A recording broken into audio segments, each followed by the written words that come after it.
It was soft, almost sweet, but it echoed like thunder. Kody, give me a hug, truly. Truly. No thank you, Daddy. 3 words spoken by a child, in front of cameras, in front of millions. What seemed like a tender moment became something much more, the start of a silent rebellion. Because behind the no was everything. Part 1. Janelle once revealed she used part of her retirement funds to support family property purchases. I'm in no rush. Janelle says, Yeah, right? I put in part of my 401k. Yeah, military ended yesterday. Fans now wonder, was that money used on land or on Robyn's mortgage?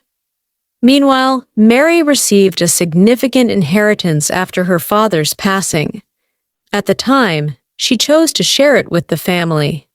But years later, Robyn lives in a mansion, while Janelle lives in an RV, and Meri runs a B&B miles away. Did Meri's inheritance build the roof over Robyn's head? The Browns often claimed to pool their money, but in Flagstaff, the finances grew foggy. Online sleuths on Reddit and TikTok began posting timelines, tax data, and land deeds. If everyone paid in, why did only Robyn get a house?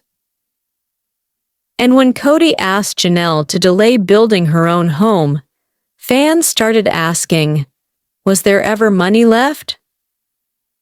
The Browns were spiritually united, but financially divided. By season 18's tell-all, the tension had reached a boiling point. Suki and trailer. Did you ever pay Janelle back? Cut to Kody staring silent. The question that shook the fandom. Did Kody and Robyn reimburse the others? Or was the Flagstaff house built on family sacrifices? YouTuber told, this isn't just bad planning, it's manipulation. In a leaked tax filing cross-referenced with property transfers, something odd appears. It suggests Kody and Robyn consolidated assets quietly, without input from Meri or Janelle. In one scene, Janelle even says, I have nothing, he has everything. That line hit differently after the fan discoveries. Was this all legal? Maybe. But was it ethical? Fans say absolutely not. Commenter. Kody legally robbed his wives. Janelle's RV wasn't just a living situation. It was a statement. She walked away with nothing. Meri now focuses on her business. Christine remarried. The family is shattered, but Robyn's house still stands. Christine. We were never truly equal. For many fans, the heartbreak isn't just about money, it's about trust. When spiritual marriage meets legal loopholes, someone always pays the price. This isn't just a TV show. It's a story of women supporting a dream that didn't include them in the end. Meri. I believed in the vision. But was that vision ever real? Or was it built to serve one couple's future at the expense of all? Tell us what you think. Should Robyn and Kody be held accountable? Should TLC press harder next season? Drop your voice in the comments below and share this video to make sure the network hears us. Part 2. For years, Kody Brown led his family with what he called patriarchal leadership. Kody told, I want to be the head of my household. But for the kids, that meant following orders, suppressing feelings, and watching as their mothers were gaslit into silence. And while the wives struggled publicly, the children were watching silently. Until they weren't. Fan quote, the kids have more spine than the parents ever did. When children are raised to obey, what happens when they choose to refuse? In one of the most gut-wrenching scenes of season 18, Gabriel Brown broke down on camera. Gabe told, "He didn't even remember my birthday." Tears welling. Kody had called his son to talk about COVID, not to wish him happy birthday. That was the moment everything changed. Fun montage. Gabriel deserves better.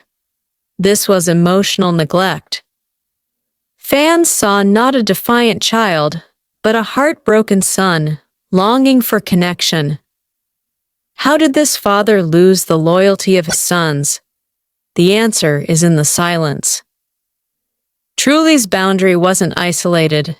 The kids had been speaking out all along, just quietly. Fawn told, "They're not waiting for permission anymore." And it wasn't just the girls. The sons, Garrison, Gabriel, Logan, began distancing themselves. In a culture that demanded respect without question, these kids started asking, why? Respect is earned, not inherited. The rebellion wasn't loud, it was polite, but it was absolute. Here's the twist no one saw coming. Truly's strength didn't come from defiance. It came from Christine. Christine coaching Truly. You don't have to hug if you don't want to. Christine broke the cycle, not just by leaving Kody, but by teaching her children that their voice mattered. This wasn't about rebellion.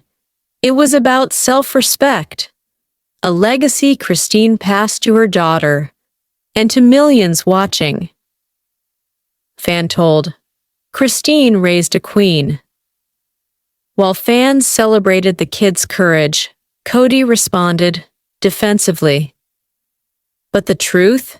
He turned them away himself. The family didn't implode, it evolved. Meri, Janelle, Christine all chose distance, and their kids followed. Fan told, the kids are healing themselves. This wasn't a breakdown, it was a breakthrough. In a world that once demanded obedience, a little girl said, "No, thank you, Daddy," and the world listened. This isn't just a sister-wives story. It's about every woman, every daughter, every son who finally said, enough. What moment made you say enough? Drop it in the comments below. Let your story be part of the healing. Let's deep dive in full details. Part 3. When the Browns moved to Flagstaff, it was supposed to be a fresh start. A family united under one dream. But while Robyn's $900,000 house was bought and furnished, Meri was left in a rental, Janelle in an RV, Christine, heartbroken in isolation. Christine, I don't feel like I matter anymore. Then came the allegations. Fans questioned, who actually paid for Robyn's house? Janelle had drained her retirement. Meri contributed inheritance money, and yet only one wife ended up with permanent shelter. Was it love, or was it theft covered in spiritual unity? The children were watching. They always were. When the adults remained silent, it was the kids who started pushing back. Gabriel, he forgot my birthday. Tears up. That scene triggered a tidal wave of empathy. On Reddit, Facebook, YouTube, viewers connected instantly. Fan comment. Gabriel's pain was real. This man doesn't deserve those kids. Then came the twist. One by one, they walked away. Garrison moved out. Gabe went no contact. Isabel had surgery without her father. Pedon made jokes. And Truly, simply said no. To understand the present, we go back. That phrase, patriarchal family, meant one thing: Kody was king. Wives apologizing, Kody storming off, Robyn always beside him. But the control wasn't just emotional, it was financial. Janelle: I used my 401k to help with the land. And when Christine left, fans uncovered the truth. Legal ownership of Robyn's home listed only her name, not the other wives, not the kids. Fan told, he used everyone's money to buy Robyn a castle and gave the rest a tent. What happens when you lose not just your partner, but your future? Here's the twist no one expected. Christine didn't just leave Kody, she modeled something radical: freedom with boundaries. Christine: you don't have to hug anyone if you're not comfortable. That parenting decision gave rise to the moment heard around the world. Truly, no thank you, Daddy. Reddit thread: this child just changed the game. That's bodily autonomy in action. Christine, once the submissive third wife, became the matriarch of modern motherhood. She didn't raise rebels, she raised emotionally safe children. Fans did what the wives couldn't. They held Kody accountable. Robyn got the house. Christine got the healing. He gaslit 4 wives and thinks the kids won't notice. Truly is going to be the healthiest of them all. Even Suki, the interviewer, was pushed by viewers to ask the hard questions. Suki in teaser: did you ever repay the money used from Meri's inheritance? Kody goes silent. The narrative shifted. This wasn't a breakup. This was a financial and emotional audit. In the end, the house will fade, the land will be sold, the show may end. But one moment will live on. Truly. No thank you, Daddy. Because in those words, generations of women heard validation. The message was clear. You can say no. You can walk away. You can protect your heart, your money, your children. While the children were quietly pulling away, the wives were crumbling from the inside.